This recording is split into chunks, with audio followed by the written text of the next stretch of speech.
na Bolívia, e isso volta a acontecer lá no Equador, né? Isso acontece aqui hoje também, lamentavelmente. Me surpreende até porque a Arena Condá, normalmente você não vê cenas desse tipo. Muito pelo contrário. Muito pelo contrário.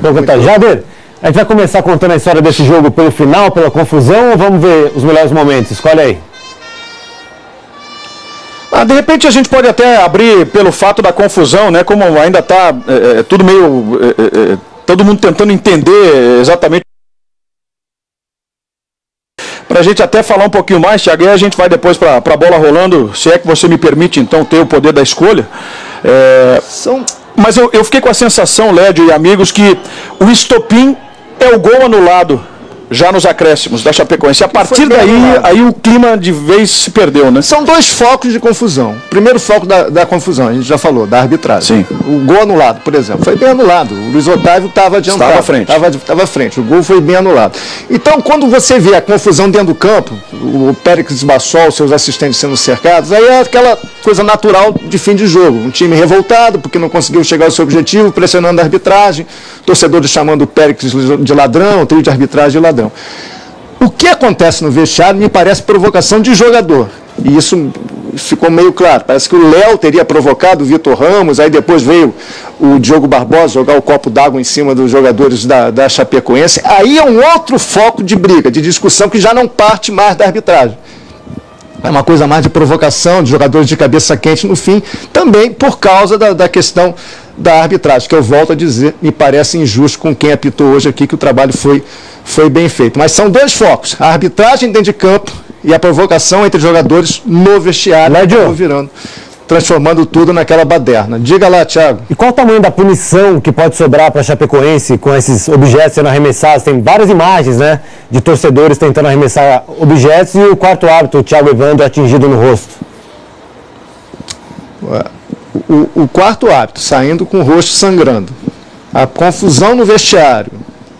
Difícil a Chape escapar. Não sei quantos jogos, portões fechados. Certamente vai passar aí por 1 ou 2 jogos, pelo menos, com portões fechados no Campeonato Brasileiro. E a gente não tem muito jeito de escapar disso não, Thiago. Essa punição, quando acontecer, vai valer só para jogos da Conmebol no Campeonato Brasileiro? Segue tudo normal? Copa do Brasil, por exemplo, domingo. Copa do Brasil. Domingo. Punição para jogos nacionais, né? Exatamente. Domingo esses dois times voltam a se enfrentar. Competição que você acabou se confundindo. É que é a terceira decisão, né? Competição nacional. Exatamente. Eu acho que aí não afeta a participação da Chapecoense na Copa Sul-Americana. A gente vai ter que ver os desdobramentos, ver como o Péricles Bassol vai relatar isso na súmula certa. Ele relatará. Esse é o grande ponto. Ele não viu a confusão no vestiário. Essa confusão, não sei se ele vai, como ele vai relatar isso. Não sei se o delegado do jogo vai passar. Não sei como é que funciona, como é que ele vai transmitir essas informações, se é que ele vai transmitir o que aconteceu dentro do vestiário. Mas a questão do quarto árbitro saindo com o rosto sangrando, ele não relata. É fundamental a gente, depois que a súmula for liberada, né, com todos os detalhes, colocando o que aconteceu aqui dentro do campo, o fato do quarto árbitro ter sido atingido e sai com o rosto sangrando, se ele vai ter acesso também a esses detalhes da confusão, antes de que ele e a sua equipe pudessem ingressar no vestiário, com tudo aquilo que aconteceu, se ele colocar na súmula, aí a partir dessa súmula, desse relato, que as coisas vão se determinar. Eu acho que mesmo ele não pondo, por não ter informação no relatório, na súmula, o STJD pode incluir. Através do uso das imagens, ele pode fazer anexar isso à documentação. Não sei exatamente qual é o processo, exatamente como quando o árbitro não vê uma agressão dentro de campo, o STJD requer, o promotor requer as imagens e depois faz uso, o processo em cima do que aconteceu. Difícil para a Chape nesse momento. Eu acho impossível não ser punida a Arena Condá, não ficar fechada aqui para público 1 ou 2 jogos. E a gente tinha um ambiente tão bom, não é, Thiago, Ricardo e Fernanda, para o jogo em si, pela decisão, pela maneira como o jogo foi se desenhando, com todo aquele ar de dramaticidade do fim. E antes da gente começar a falar, então, da bola rolando, o Pedro Rocha tem outras informações, está se movimentando para trazer informações para a gente já no Troca. Diga lá, Pedro Rocha. Exatamente, com os ânimos mais calmos aqui no hall. Vou mostrar para vocês como os vestiários são perto. Aqui, por gentileza, tem o vestiário da Chapecoense. Os jogadores da Chapecoense entram no vestiário aqui. E ali atrás, onde tem os policiais agora, é onde fica o vestiário do Cruzeiro. Foi aí que se deu toda a confusão.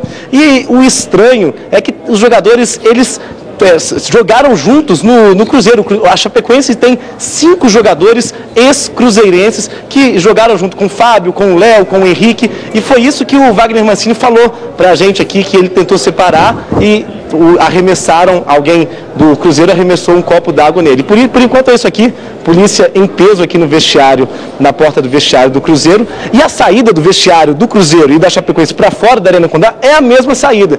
Então eu imagino que eles vão demorar muito para a saída, porque é a mesma saída, esperar os ânimos se acalmarem e depois a gente vai falar com os jogadores aqui na saída, estamos de plantão para saber o que aconteceu de fato, quem jogou o copo no Mancini, onde que a confusão começou aqui na Arena Condá.